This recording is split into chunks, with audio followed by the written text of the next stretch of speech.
आप सभी लोग कैसे हैं? आई होप सभी लोग बहुत अच्छे होंगे और बहुत अच्छे से पढ़ाई कर रहे होंगे। चलिए आज का तीसरा पार्ट और लास्ट है, इसे ख़त्म करते हैं। आज का टॉपिक 4 सिंह जैन 7वीं शताब्दी के अंत में भारत लाया। इसने अपने विवरण में नालंदा विश्वविद्यालय, विक्रमशील शिला विश्वविद्यालय तथा अपने समय के भारत का वर्णन किया है। सी अरबी लेखक पहला अरबुनियम या मोहम्मद गजनवी के साथ भारत आया था। अलबरूनी खुराजीम या ख्यू धोनी तुर्कमेनिस्तान का रहने वाला था। अरबी में लिखी गई उसकी कृति किताब उल हिंद या तहकीक ए हिंद भारत की खोज अरबी इतिहासकारों के लिए एक महत्वपूर्ण स्रोत है।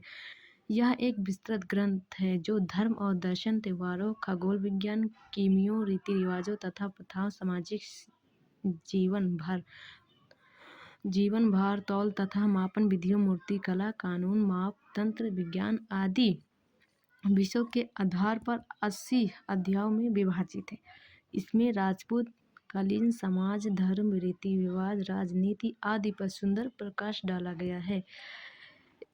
दूसरा इब्न बतूता, इसके द्वारा अरबी भाषा में लिखा गया उसका यंत्र वृत्तांत, जिसमें रहला कहा जाता है, 14वीं शताब्दी में भारतीय उपमहाद्वीप के सामाजिक तथा सांस्कृतिक जीवन के विषय में बहुत ही प्रचुर तथा सबसे रोचक जानकारियाँ देता है। 1333 ईस्वी में दिल्ली पहुँचने पर इसकी वैधता से प्रभावित होकर सुल्तान मोहम्मद बिन तुगलक ने उसे दिल्ली का काजी या न्यायाधीश नियुक्त किया। अन्य लेखक में पहला है तारानाथ। यह एक तिब्बती लेखक था। इसने कंगूर तथा तैंगूर नामक ग्रंथ की रचना की। इनसे भारतीय इतिहास के बारे में जानकारी मिलती है।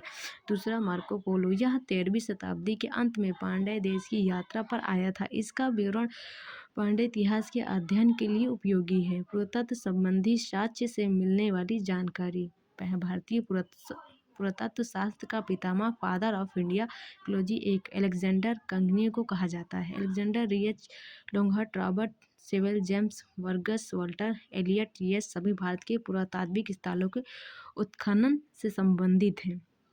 इन लोगों ने भट्टी, पुरलोक, घटसाला, अमरावती आदि स्थलों की खुदाई की। 1400 ईस्वी पूर्व के अभिलेख वेगास कोई एशिया माइनर से वैदिक देवता मित्र, वरुण, इंद्र और नात्सस, अश्वनी कुमार के नाम मिलते हैं। मध्य भारत में भगवत धर्म वैष्णव संप्रदाय विकसित होने का प्रमाण यावन राजदूत हेलियोडोरस के वैष्णवनगर विदिशा गरुड़ स्तंभ लेख से प्राप्त होता है। सर्वप्रथम भारतवर्ष का जिक्र हाथी गुफा अभिलेख में है।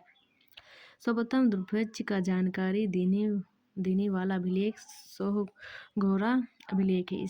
इस अभिलेख में संकट काल में उपयोग हेतु खगान सुरक्षित रखने का भी उल्लेख है। सर्वप्रथम भारत पर होने वाले होड़ आक्रमण की जानकारी भीतरी स्तंभ लेख से प्राप्त होती है।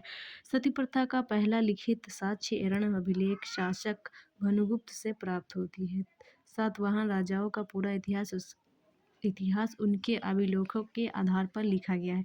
रेशम बुनकर की श्रेणियों की जानकारी मंदसौर अभिलेख से प्राप्त होती है। काश्मीरी नौपड़ासी की पूरा स्थल ब्रजमोहन से कृतवश गड्ढा घर का साक्ष्य मिला है। इनमें उतरने के लिए सीढ़ियाँ होती थी। यह मनुष्य के साथ उसके पालतू कुत्ते को भी दफनाने की प्रथा प्रचलित थी। नोट, पुरस्थल उस स्थान को कहते हैं जहाँ औजार, बर्तन और इमारतों जैसी वस्तुओं के अवशेष मिलते हैं। प्राचीनतम सिक्कों को आहत सिक्का कहा जाता है। इसी को साहित्य में का पाषाण कहा गया है। सर्वप्रथम सिक्कों पर लेख लिखने का कार्य यवन शासकों ने किया। महत्वपूर्ण अभिलेख हाथी गुफा अभिलेख, तिथि रहित अभिलेख शासक कलिंग राजा खैरवाल ने किया। जूनागढ़ गिरनार अभिलेख रुद्रमान ने किया। नासिक अभिलेख गौतमी बलश्री ने किया। प्रयाग स्तंभ लेख समुद्रगुप्त ने शासक किया। अहल अभिलेख पुलकेशिन सेकंड। मंदसौर अभिलेख मालव नरेश यशवर्म। ग्वालियर अभिलेख प्रतिभा नरेश भोज। भीतरी एवं जूनागढ़ अभिलेख स्कंदगुप्त। देवपाड़ा अभिलेख बंगाल शासक विजय सेन। नोट अभिलेखों का अध्ययन एपिग्राफी कहलाता है। समुद्रगुप्त की बीड़ा बजाती हुई मुद्रा वाले सिक्के से उसके संगीत प्रेमी होने का प्रमाण मिलता है। अरिकमेणु पुदुचेरी के निकट से रोमन सिक्के प्राप्त हुए। नोट सबसे पहले भारत के संबंध बर्मा स्वर्णभूमि वर्तमान में म्यांमार, मलाया स्वर्णद्वीप, कंबोडिया, कंबोज और जावा द्वीप से स्थापित हुए। Thank you.